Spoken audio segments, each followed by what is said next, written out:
Alors, pour cette vidéo, j'ai enfin réussi à me procurer des decks de structure Cyberdark.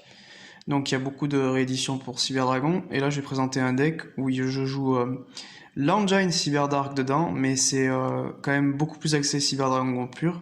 Mais en fait, si vous voulez jouer Cyberdark et être un minimum compétitif, il faut jouer comme ça. Parce que jouer un deck vraiment Cyberdark, c'est pas assez compétitif. Donc, c'est mieux de jouer presque une version pure avec un petit peu d'engine Cyberdark. Donc, je vais montrer le ratio que je joue.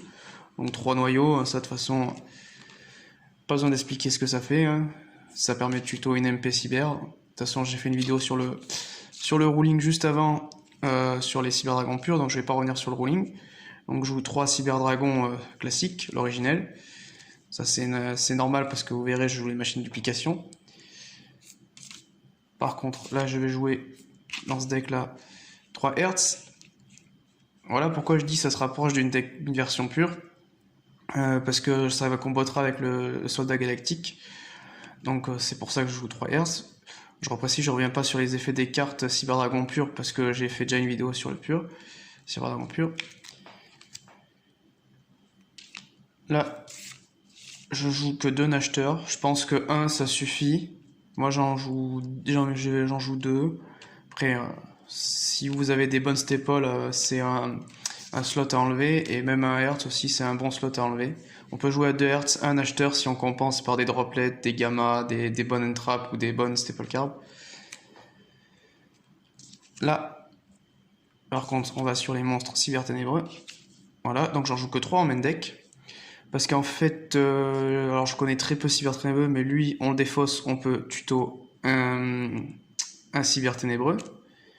Donc c'est lui qu'on va chercher, si je comprends bien un peu comment le deck marche, j'ai lu un peu les effets. Et quand on fait ses combos avec lui, à la fin on peut envoyer un Cyberdark au cimetière, donc on envoie lui. Donc comme ça, de notre deck, si on a commencé avec lui, on défausse, on prend lui, on envoie au cimetière. Même si lui envoyé au cimetière, ça sert un peu à rien, au moins ça fait vider le deck. Et lui, quand on l'a en main, on peut le défausser pour ajouter une carte cyberténébreux. Donc même si on l'a en main, c'est pas une brique. Donc ça fait qu'en commençant avec cette carte, on peut aller chercher lui et vider lui du deck. Donc chacun une copie parce que on peut facilement tuto dans ce deck, je trouve. Déjà avec Noyau on peut tuto pas mal. Plus les cyberténébreux ont des effets de tuto en commun, donc ça fait un peu pas une loupe infinie, mais une loupe de tuto qui se suit, on va dire. Donc c'est pour ça que je pense qu'il faut jouer les ratios en x1 du Cyberdark. Là, je joue 2 soldats galactiques. Donc que 2 parce que le Cyberdragon en 2021 est quand même assez consistant, donc je pense que ça sert à rien d'en jouer 3. Et quand on a lui plus Hertz en main, c'est Cyberdragon Infini gratuit, si on se prend pas d'interruption.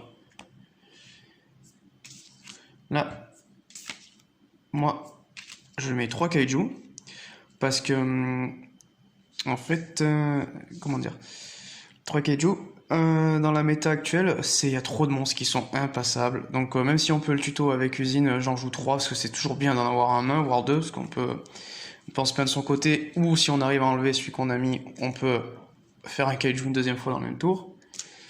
Bon là, pour ceux qui n'ont pas le budget pour jouer de l'Engine Dragoon dans le deck, mettez 3 gamma à la place.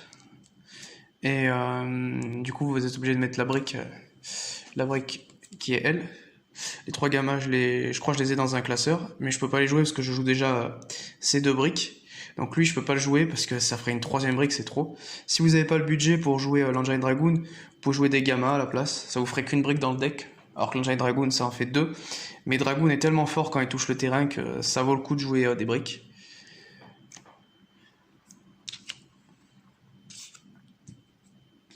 3 cyber-urgence, bon bah ça tuto un cyber-dragon ou un monstre machine non invocable normalement, donc c'est très fort. Ça tuto quasi tout ce qu'on veut dans le deck, presque, sauf les soldats galactiques et les kaiju. Et les cyberdark bien sûr. Ça c'est les pet MP, donc 2 orages, un plumeau, j'ai que 2 orages, si vous avez 3 orages, jouez en 3. Si vous n'avez pas le budget, bah jouez des tourbillons jumeaux et un raid reboot. Mais le mieux c'est d'avoir des orages foudroyants et un plumeau. Le mieux serait d'avoir carrément 3 orages, mais j'en ai que 2, qu'on fait avec. C'est déjà pas mal d'en avoir 2 vu le prix des cartes.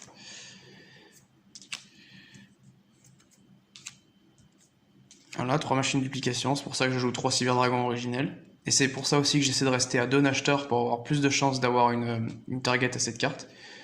Donc voilà, cette carte, si vous avez un Cyberdragon sur le terrain de moins de 500 d'attaque, vous pouvez spé 2 originels parce qu'ils prennent tous le nom de Cyberdragon sur le terrain. Voilà les 2 cartes Cyberdark que je joue. Celle-là, elle a un très bon effet de tuto parce qu'elle permet d'envoyer un Cyberdragon et un Cyberdark, un depuis son deck au cimetière et un depuis sa main au cimetière. Et on peut tuto un monstre Cyberdragon, donc c'est très très fort.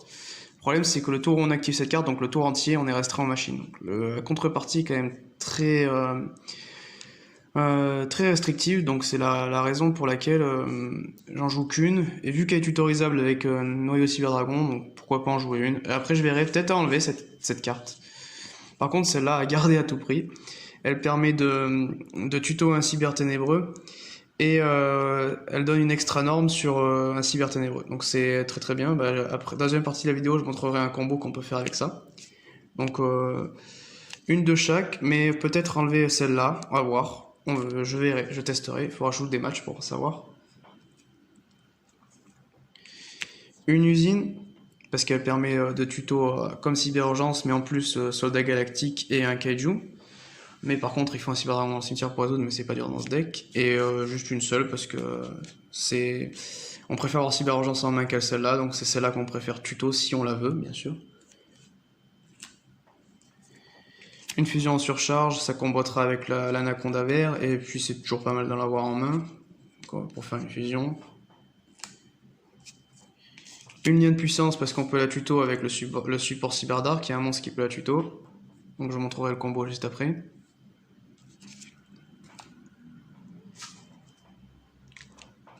3 Infinite in Permanence, donc elles sont dans le deck de structure, donc c'est Infinite in Permanence devient un budget. Donc voilà, après je conseillerais en match de la garder en main pour votre tour, vu que vous jouez un deck qui veut OTK. Si vous la claquez pendant le tour d'adversaire, soyez sûr de vraiment stopper son tour, ou vraiment lui réduire son tour. Sinon, gardez-la pour votre tour, comme ça, s'il y a un monstre vraiment chiant, bah, pendant votre draw phase ou le début de votre main phase, vous l'activez depuis votre main et vous choisissez le monstre que vous negate. Donc voilà. Dernière carte du main deck, donc débordement cybernétique, une piège très forte dans le deck. Voilà, et je vais montrer l'extra deck. Alors, je commence par les non-machines. Vu qu'il y a une carte dans le deck qui vous empêche de jouer autre chose que des machines au tour entier, donc je vais commencer par les 4 cartes non-machines. Donc Salamangreuse dans le mirage. Quand vous avez une main, on va dire, un peu moyenne, ou même bonne, parce que vous n'êtes pas obligé de jouer la carte qui vous restreint aux machines, Noyau sur le terrain, vous pouvez faire un mirage avec lui, et ça vous fait facilement Noyau dans le cimetière pour pouvoir activer Usine, par exemple. Donc c'est un accès facile à mettre un Cyberdragon dans le cimetière, et c'est une bonne ligne qui a un effet de protection. C'est très très bien, c'est juste pas oublier, c'est pas une machine. Donc ça combotte pas avec tout dans le deck. Donc Dragoon, après lui que ce soit pas une machine, c'est pas gênant, parce que Dragoon en général, je le joue premier, et en deuxième, c'est pas mal aussi de le jouer en deuxième, mais en deuxième, c'est peut-être là où vous êtes restreint en machine. Donc ça peut être une option de deuxième, mais sachez que si vous jouez la carte qui restreint en machine, vous ne pouvez pas le jouer. Un plat de la constellée et un durant l'artefact. Donc je monte les deux en même temps, qui sont pas machines. En gros, lui, il peut negate un effet de monstre ou magie piège normal en pétant une de votre MP à la place. Donc c'est bien en option de premier. Et lui, il peut renvoyer à la main une carte sur le terrain, donc ça compulse. Donc c'est un bon effet rapide aussi sur le terrain. Donc c'est une des 2 cartes, si vous pouvez faire une deuxième X6-5 à mettre en jouant first. Mais après, bien sûr, Nova Infini. Mais voilà. Donc après, si vous savez laquelle des 2 vous préférez en go first, vous pouvez enlever un des 2 et vous mettez un Zeus dans le deck. J'en ai pas, c'est une X6 machine qui est très forte, qui est connue dans la méta. Donc voilà. Cyberdragon Éternité. Bah, tout simplement parce qu'il a un bon effet de protection et qu'il est machine. Sinon, dans ces Cyberdragon purs, je ne le jouerai pas. Donc Chimera Tech.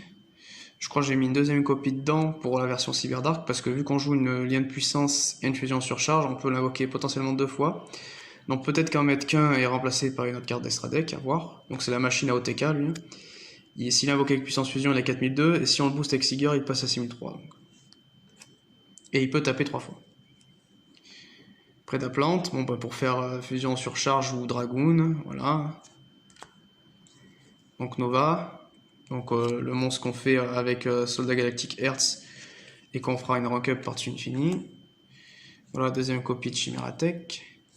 Techno Chimère et Mega Fleet pour faire des fusions contact. Donc lui, c'est avec les monstres de l'extra de l'adversaire, un monstre de l'extra adversaire, voire plus un monstre Cyberdragon.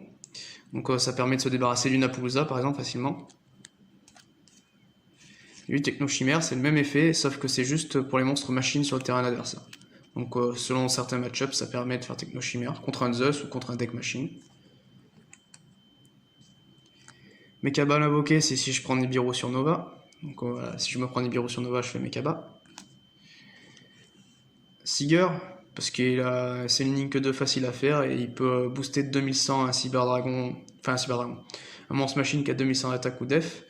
Donc c'est un bon effet de boost. Donc même si le deck ne manque pas de puissance, si vraiment l'adversaire a un monstre impassable, c'est quand même bien d'avoir un Seeger dans le deck. Je sais qu'il y a certaines decklists qui l'enlèvent, mais moi je le garde. Même si je l'invoque très peu, c'est quand même une option à avoir dans le deck, je pense. Donc Infini hein, pour sa negate, hein. Donc voilà, hein. C'est une des meilleures cartes du deck. Et Cyberdragon ultime. Alors là, vous pouvez remplacer. C'est juste parce que vu qu'il y a Nova qui peut se faire Nibiru ou détruire, c'est une potentielle target à invoquer. Parce qu'il a quand même 4000 d'attaque et fait des dommages perçants. Et vu qu'on joue puissance fusion dans le deck, si jamais vous l'invoquez par puissance fusion, ça fera un monstre à 8000 d'attaque avec des dommages perçants. Donc c'est pas négligeable. Donc si vous n'avez pas de budget pour mettre une carte chère, mettez un Cyberdragon ultime, ça sera pas dégueulasse. Alors le side deck. 3 haches. Voilà, hein. Une des meilleures entraves du jeu. Donc contre un deck que vous connaissez très bien, bah, rentrez des haches et sortez lui hache sur son meilleur move. 3 Hurluberlu. Ça c'est pour les decks qui tuto à mort. Hein. Exemple Dritron et Dragon Link. Pêcher de tuto l'adversaire.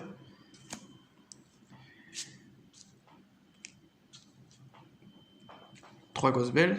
Donc ça c'est pour c'est la hache mais du cimetière. Donc contre Salamangreat pour lui empêcher de remonter sa piège à la main. Et contre d'autres decks pour si vous connaissez bien pour empêcher un move du cimetière important. Donc contre Dritron je crois que c'est pas mal. Contre Prankitz ça vous permet de faire Ghostbell quand il sacrifie sa Link 2, comment elle s'appelle, Dododo là. Voilà. Donc là le side de jouer premier. Donc je montre tout en ensemble du coup. Donc deux copies de la piège Cyberdragon en plus, un Cyberdragon vierge et 3 jugements solennels. Donc jugement solennel, ça annule n'importe quelle action adversaire pour la moitié des points de vie. La contrepartie, c'est que c'est une piège, donc il faut la poser pour l'activer. Un Cyberdragon vierge parce qu'il est niveau 4 et c'est un niveau différent de ceux qu'on joue en main deck. Pour comboter avec la piège que je rajoute 2 copies, qui permet de détruire autant de cartes de l'adversaire qu'on bannit de Cyberdragon de niveau différents. C'est pour ça que je rajoute un vire. Donc c'est mon side de jouer premier. Quasi tout le temps, votre adversaire, s'il perd la première, il veut dire de jouer premier. Donc ça fera 3 pièges débordement cybernétique, 3 jugements solennels, et vous rajoutez une target à la piège. Donc si vous commencez, vous arrivez à mettre Infini, bon c'est dans le meilleur des cas, Infini, Dragoon, et qu'en plus vous avez ou débordement cybernétique, ou un jugement solennel, ou vous avez pioché une Infini, vous êtes vraiment bien, vous avez 2 negates plus une interrupt avec une piège, vous êtes vraiment très très bien. Après, 2 negates, une interrupt, il faut vraiment connaître le deck d'adversaire parce qu'il y a beaucoup de decks méta qui peuvent vous bait et jouer autour. Donc dans cette partie de la vidéo, je vais montrer un peu les combos qu'on peut faire avec le deck en jouant premier ou deuxième. Je vais lancer un dé, si c'est pair, je vais montrer le combo premier, si c'est impair, le combo second. C'est impair, donc le combo second. Tiens, j'ai fait un 3, je vais enlever les 3 cartes du dessus et mettre au-dessous, tiens. Moi, ça fait un petit mélange de plus. Si j'oublie une carte aussi, ça va pas le faire. On va voir ce que ça donne en main de départ. On jouerait potentiellement deuxième. Donc ça a l'air vraiment pas mal. Donc Donc 5 cartes d'Infini. Et la 6ème carte, ce serait Hertz. Donc c'est vraiment pas mal. C'est typiquement une main qu'on pourrait dire, bon, elle est pas très forte, mais en fait, elle est vraiment bien. Ça va permettre de bait beaucoup. Et si on bait bien, on peut tuto lane puissance. Mais il faut pas le faire en premier move, en fait. C'est ça qui est important. Donc en jouant en deuxième, la clé du combo, ça serait lui. C'est en effet tuto lane puissance. Donc il faut essayer de bait un peu avant. Donc je ferai d'abord son effet de la griffe pour tuto une magie piège cyber ténébreux. Donc on en joue 2 dans le deck, j'ai déjà une en main. Donc là je ferai son effet de défausse. J'ajouterai l'horizon cybernétique depuis mon deck à ma main avec si ça passerait en match. Donc de là, vu que je vais au TK deuxième et qu'on va pas, on pourrait peut-être faire un dragoon, mais bon, ça ferait faire juste un prédaplante et croiser les doigts pour que l'adversaire n'égate pas l'effet de prédaplante, donc c'est un peu nul. Du coup, c'est mieux de vouloir faire ça, de vouloir faire l'horizon cybernétique. Donc en tentant d'activer, il faut envoyer un cyberdragon de différents attributs depuis son deck au cimetière et de sa main au cimetière. Donc un lumière depuis le deck ou main et opposé, donc un ténèbre depuis deck ou main. Donc là, ce qui est vraiment bien, c'est qu'on a un Hertz en main. Donc moi, ce que je ferais, c'est j'enverrai Hertz en main. Et j'enverrai le canon aussi depuis le deck au cimetière. Donc là, l'effet de elle se résout, donc je peux tuto un cyberdragon, donc c'est tuto noyau le meilleur effet. Donc là, on va chercher noyau avec l'effet de la carte. Et aussi, du coup, vu qu'on a résolu l'effet de la carte, il faut envoyer un fusion machine depuis son extra deck au cimetière. Vu que dans ce deck, j'en joue 2, et ben hop, une des 2 copies de Chimeratech au cimetière, vu qu'on a besoin que d'une pour OTK. Donc là, cette carte, elle va au cimetière. Et là, le tour entier, on est restreint qu'à des machines depuis l'extra deck. Donc on est restreint qu'à des machines en gros. De là, on peut toujours bait parce qu'on veut pas se faire annuler l'alien de puissance. Donc de là, on fait l'effet de noyau. Donc on tente de tuto une MP cyber. Si ça passerait, j'irai chercher usine depuis mon deck. Comme ça, potentiellement aller chercher un kaiju. Et si ça passe pas, tant mieux parce que je préfère me prendre une negate sur ça, une interruption sur ça. De là, c'est là où si l'adversaire a gardé sa bonne entrap ou sa bonne negate, ben c'est mort. Parce que c'est quand on active cette carte qu'on ne peut pas se faire annuler. Donc quand cette carte est activée, on peut ajouter un monstre cyber ténébreux. Mais du coup, le problème, c'est que les 3 seuls qu'on a, il y en a déjà 2 au cimetière et dans le deck. Donc là, il n'y a rien à ajouter, mais ça n'empêche pas d'activer la carte, vu qu'il y a marqué vous pouvez. Et immédiatement après la résolution de cette carte, on peut faire une extra norme. Donc là, on fait l'extra norme. Je suis pas sûr, je crois, hein, je suis pas sûr que c'est obligatoire de faire l'extra norme juste après avoir activé la carte. Je suis pas sûr à 100%, mais vu qu'il y a marqué immédiatement après la résolution de cet effet, je pense que oui, c'est juste le petit vous pouvez avant qui me met le doute. Et de là, sur le terrain, on peut faire l'effet de notre chimère cyber ténébreuse, de défausser une magie piège pour ajouter un lien de puissance depuis notre deck à notre main. Et si on fait ça, ce tour, quand on fait une invocation fusion, on peut bannir depuis le cimetière les matériels. En gros, que la lien de puissance que vous allez chercher, vous pouvez bannir les matériels depuis votre cimetière. Donc là, je défausserai une des infinies que j'ai, par exemple.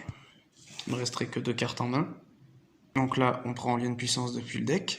Donc ce tour, si on fait une fusion avec lien de puissance, on peut bannir depuis le cimetière. Donc lien de puissance, c'est une fusion pour les monstres machines. Mais en gros, c'est leur attaque est doublée quand ils sont invoqués. Et à la fin du tour, on prend des dommages égaux à leur attaque d'origine. Mais vu qu'on compte au TK avec cette carte, les dégâts, normalement, on les prend pas. De là, on fait Seeger avec nos 2 cyberdragons qu'on a normes sur le terrain. On a un Seeger qui peut booster de 2100 l'attaque d'un monstre machine qui a déjà 2100 d'attaque ou def. Et si on le fait, Seeger n'inflige pas de dommages, et non pas le monstre qui est boosté. Le texte sur la carte met la confusion, mais j'ai déjà parlé dans la précédente vidéo. De là, on active lien de puissance. Donc je bannirai mes 2 cyberdragons depuis cimetière pour invoquer mon dragon Chimeratech avec lien de puissance du coup. Donc là, vu que j'avais que 2 matériels, donc ça fait que 2, je pourrais péter potentiellement 2 magies pièges sur terrain adversaire à l'invocation. Son deuxième effet, c'est qu'il peut envoyer 2 monstres lumière machine depuis le deck au cimetière et il gagne 2 attaques supplémentaires. Donc là, on va faire l'effet. Là, j'enverrai Noyau et Hertz au cimetière. Et je ferai l'effet d'Hertz quand il touche le cimetière de récupérer Noyau. De récupérer un cyberdragon depuis le deck ou cimetière, mais vu qu'il a le nom cyberdragon dans le cimetière, je peux récupérer lui. Comme ça vous fait du grind au prochain tour. Parce qu'il reste quand même des cartes pas mal si vous mettez pas d'OTK. Mais bon, de là, il y a lui qui a 4002 d'attaque à son invocation avec l'aine puissance. Si vous entrez en battle avec Seeger, vous pouvez le monter à 6003. 6003, il peut taper 3 fois. Sachant que du coup, lui, il fait juste pas de dommages si vous faites l'effet, donc il a quand même 2800, il peut quand même taper un monstre avant. Donc c'est quand même assez fort. Un monstre qui a 6003 qui peut taper 3 fois aussi, c'est fort, parce que si l'adversaire a qu'un monstre, vous tapez avec Seeger, et après vous attaquez directement ses points de vie. Donc 6003 avec 3 attaques, c'est très fort. Donc c'est une machine à OTK. Donc là, c'est une version où on jouerait second. Donc je vais montrer un deuxième combo quand on joue premier. Mais là, en gros, même quand la main, elle pourrait avoir l'air pas terrible, elle est vraiment bien parce qu'elle permet de faire plein de tutos. Et si l'adversaire ne connaît pas votre deck, il va vous one trap avant que vous faisiez ça. Et c'est là, et encore, c'est même pas cette carte-là, c'est le monstre que vous extra norme avec, donc c'est pas très grave. Mais si il vous ghost hog cette carte, c'est chiant parce que vous n'avez pas l'extra norme. Si vous annulez juste l'effet, là en plus j'avais même pas de cible, donc il aurait pu me hache. Parce que quand je l'active, il ne sait pas que j'ai pas de target. Donc c'est en go second, le deck, franchement, faut que je teste en TCG, mais ça a l'air d'être très fort en jouant en deuxième, parce qu'on peut facilement tuto lien de puissance et faire un Seeger et un Chimère Attack. Cela, j'ai fait une main au pif et ça avait l'air très puissant. Donc là, hop, je vous laisse la deuxième partie de la vidéo où je vais montrer un combo premier. Donc deuxième partie des combos, donc là je vais lancer un dé juste pour savoir le nombre de cartes que je cut du dessus de mon deck, bon une seule. Allez, je vais relancer un deuxième pour faire ce 1, bon, 2 de plus. Et allez, vu que j'ai fait un 2 et un 1, je vais cutter mon deck en 2. Tac, comme ça j'ai fait un 2 en deuxième, voilà. Ça fera une main aléatoire. Donc là ce serait la partie où on jouerait premier, donc on va voir ce que ça fait comme main de départ.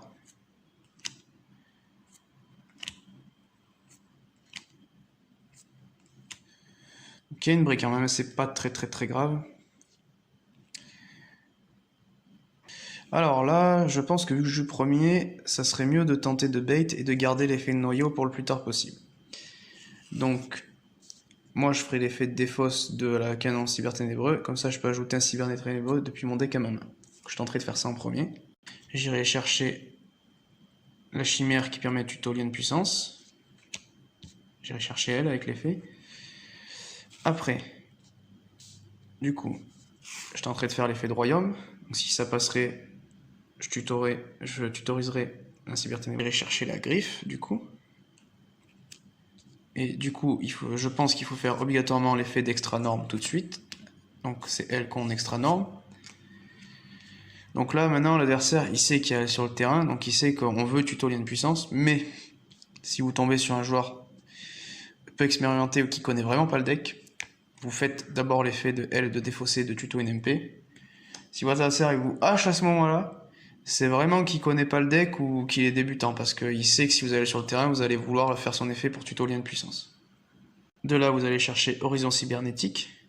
Donc si vous la jouez, vous êtes restreint en machine, mais c'est pas très grave parce que c'est la seule magie qu'il y a en main. Et pour faire l'effet de lui, il faut défausser une magie ou une piège. Donc là, on va faire l'effet de lui de défausser pour tuto une magie piège, donc lien de puissance. On va le faire. On prend la lien de puissance, on la remonte à notre main. Donc là, elle est pas très utile en jouant premier lien de puissance, mais c'est pas très grave. Donc de là, on fait la norme avec noyau. Donc on tente de tuto avec son effet. Je vais chercher usine, donc là je prendrai le risque de jouer, de me prendre Nibiru en pleine tronche. Ah oui, il faut faire un mirage, c'est pour ça que ça va faire plus de 5 invocations. Parce qu'il faut faire un mirage pour mettre noyau au cimetière. Donc ouais, en fait, on peut tuto plus avec le Cyber Dark, mais on est plus fragile à Nibiru. Là on ferait un mirage avec notre noyau. D'ailleurs, on aurait pu faire aussi avec lui, vu qu'il a un invoqué énorme. Mais on veut un Cyberdragon au cimetière. Donc là, c'est vrai qu'on peut se prendre Nibiru. Parce que là, ça fait 3 invoques. Et soldat, ça va faire 4 et 5. Donc l'adversaire, si le Nibiru, il va faire au deuxième soldat. Donc là, on va faire usine pour aller justement chercher le soldat. On prend le soldat en main, du coup.